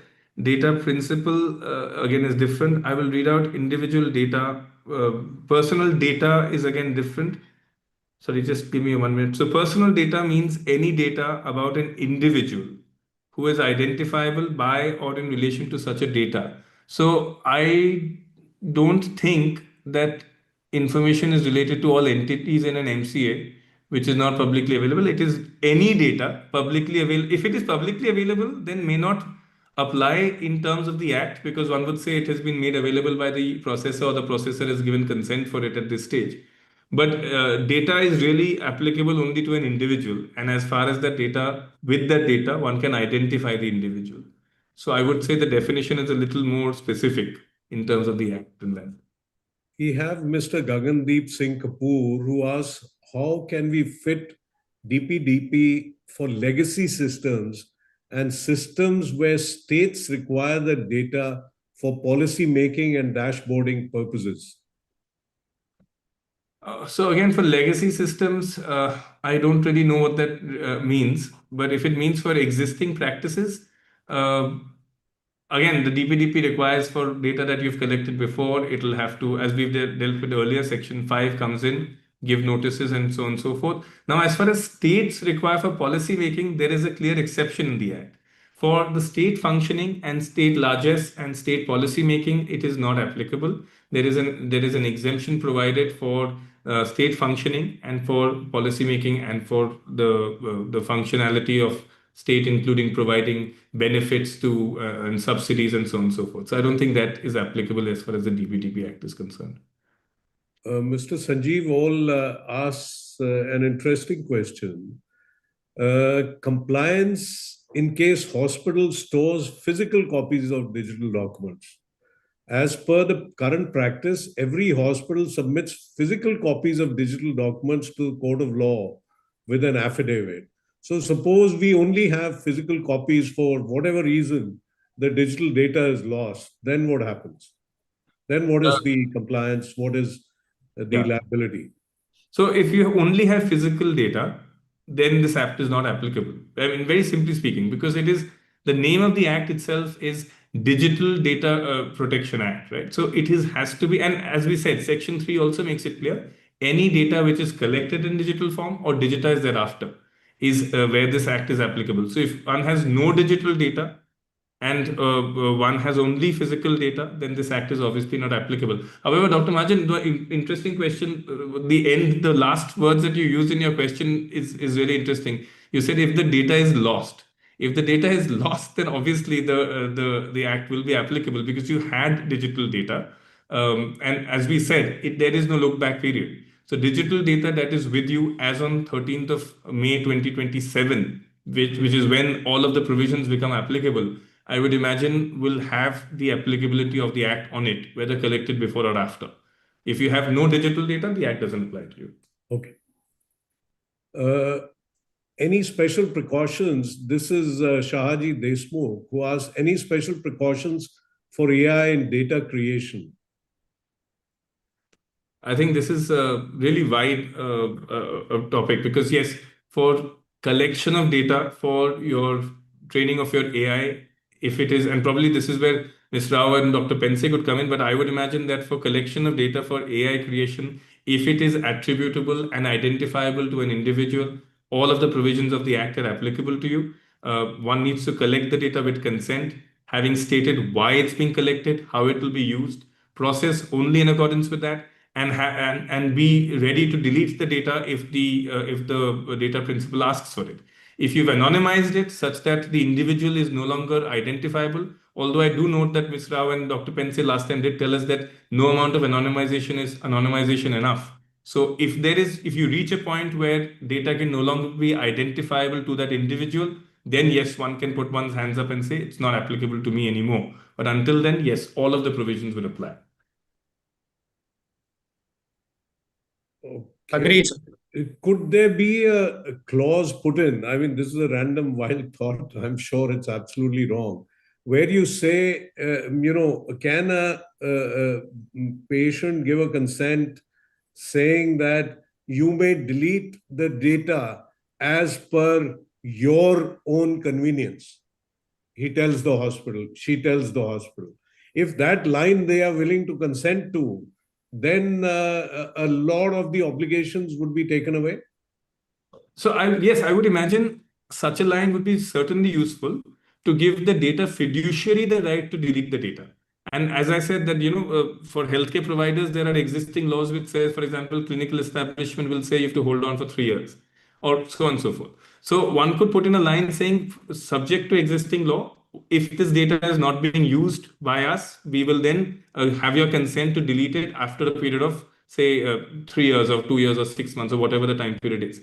So yes, certainly that takes care of my paranoia that destruction and erasure falls within the definition of data processing.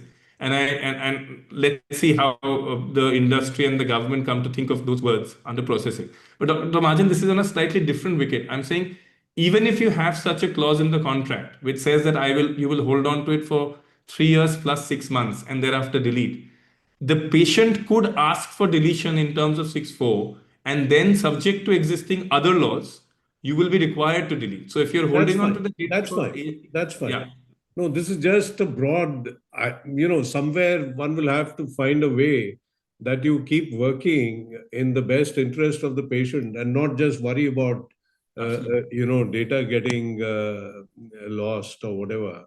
you're absolutely right. In fact, Dr. Martin, that's where your statement, I think, is really ringing true. This act works very well for e-commerce and fintech and so on and so forth, but it needs a more delicate approach when it comes to healthcare, So frankly. probably healthcare needs to have another separate section. I Yes. think Dr. Pense needs to drop off. We'll continue for another 5 minutes because there are so many unanswered questions, and we still have nearly 200 people who are with us. So thank you very much, Dr. Pense, and we will keep this going, and we will make that consent form, which probably is acceptable to all. Whether it'll apply to the big hospitals and a simple clinic, that we'll have to see. Sure, sir. Thank you. Thank you so much. I need to excuse myself. Thank you once again. Thank And you thank for you your team, for efforts. Yeah, organizing this. thank Thanks, you. everybody. Bye.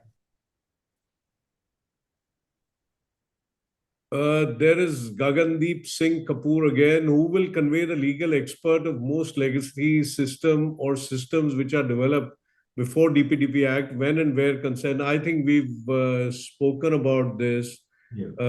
I think Sarita is telling me to that we've had enough. There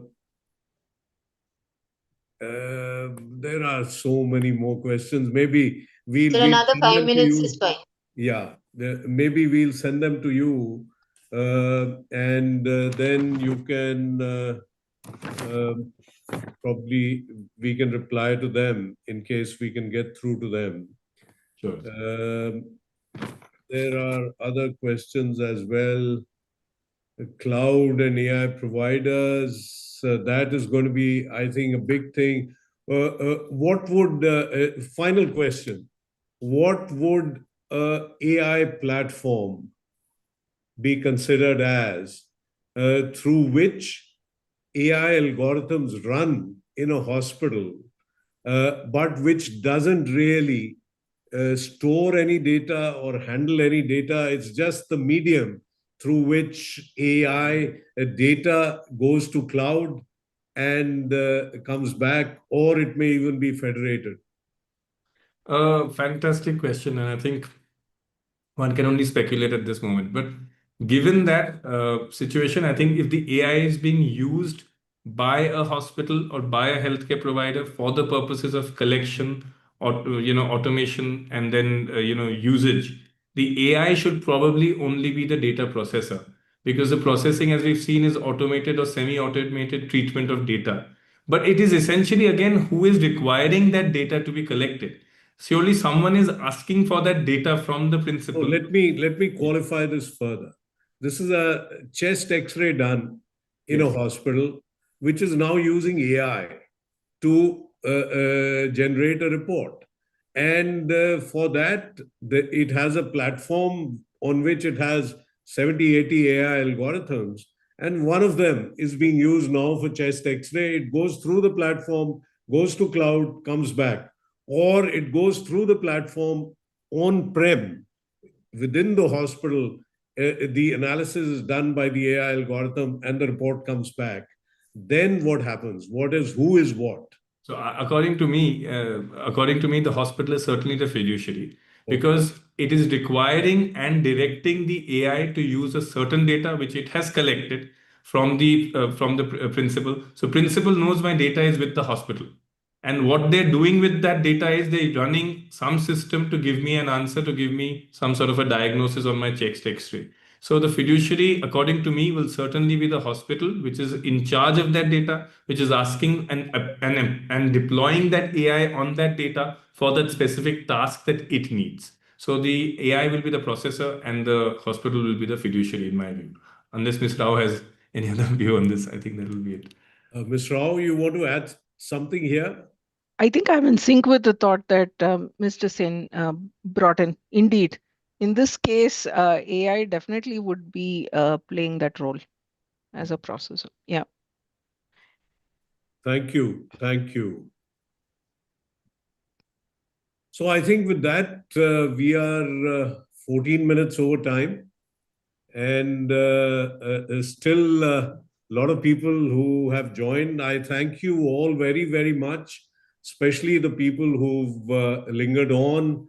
I hope it was useful for all of you. The research done by Mr. Tishampati Sen, advocate on record at the Supreme Court of India, his team, and Ms. Rao, Dr. Pense, and of course our FICCI team who popularized it, made it possible for so many people to join. I actually, when we were planning on the timing, I said this is total a busy time for all of us in the healthcare sector.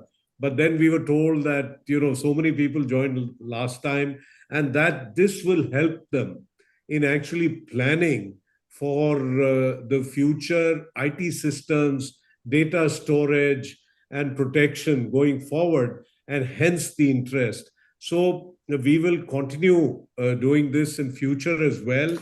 And with this, I think we call it a day.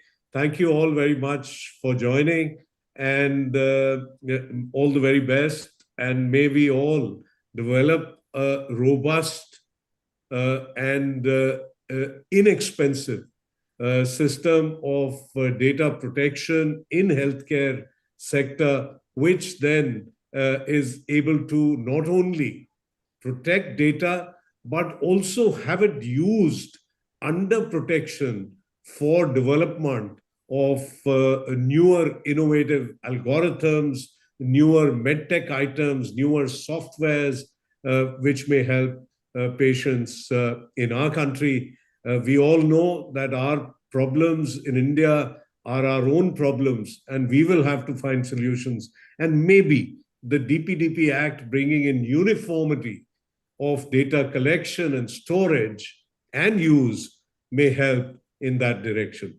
Thank you. Thank you all very much. With that, over to you, Sarita. Thank you so much, sir, for leading this webinar, initiating the discussions from FICCI on the implications of the Act, with respect to the healthcare sector. And a big thank you to Mr. Sen, Ms. Rao, Dr. Penze, and Mr. Anand, for sharing their insights with all the participants, and to all the participants for joining us today.